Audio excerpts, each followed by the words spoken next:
Sahabat Odai semuanya, kembali kita menyimak tentang tepian Kali Cisanggarung. Nah, inilah sahabat, ini tepian Kali Cisanggarung, tepatnya di samping tanggul pengaman banjir.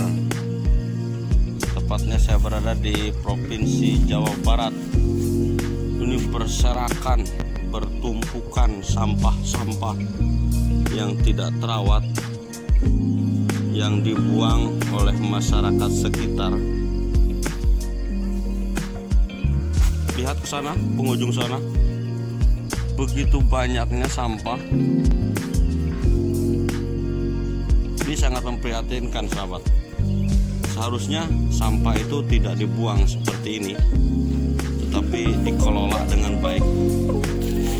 Karena dengan sampah bisa saja kalau kita kreatif dan inovatif akan mendapatkan penghasilan yang tidak sedikit. Seperti dibuatkan pupuk kompos atau pupuk organik yang saya lakukan di rumah pun sama. Bahkan saya tidak pernah membuang sampah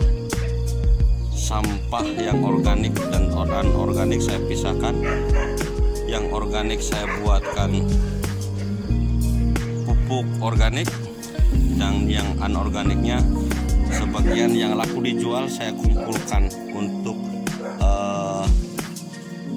dijual kepada para pemulung yang biasanya keliling di sekitar kita. Dan yang tidak terpakainya seperti sampah-sampah plastik. Nah, ini lihat sahabat, ini sampah-sampah plastik ini sampah yang tidak mudah terurai di tanah. Sampah plastik ini bisa jadi puluhan tahun tidak terurai di tanah. Maka dari itu sudah kemungkinan besar semakin banyak terendap sampah plastik di lapisan tanah bagian atas, maka yang namanya ketersediaan air tanah ini jelas akan mengurang karena tidak adanya atau terhambatnya serapan air tanah di lapisan atas. Maka dari itu perlu tindakan bijak sahabat untuk menyikapi bagaimana mengelola sampah di sekitar kita. Kita harus punya kesadaran masing-masing, diawali dari diri sendiri, tanamkan ke dalam keluarga bagaimana mengelola sampah yang baik. Dan sebetulnya pemerintah juga dengan anggaran yang cukup lumayan harusnya bisa mengelola sampah, tidak harus berserakan di tumpukan tempat pembuangan sampah akhir yang banyak menimbulkan sumber bibit penyakit sebetulnya.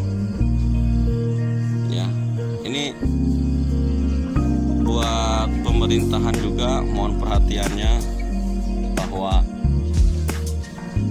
kesadaran masyarakat yang kurang ditambah perhatian pemerintah yang kurang dalam penanganan sampah, maka ini akibatnya sampah bertumpuk di mana-mana, berserakan di mana-mana. Tapi kalau kita punya pemikiran kreatif dan punya pemikiran inovatif, sampah bisa dikelola menjadi lebih produktif.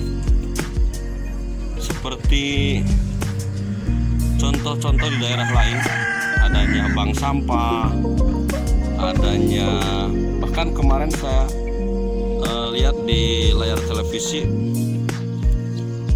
di daerah Bandung sana ada yang membayar PBB menggunakan sampah. Itu artinya sampah yang produktif, ya. Kenapa kita tidak bisa seperti itu? Karena pertama mungkin pengetahuan, kedua juga kesadaran, ya.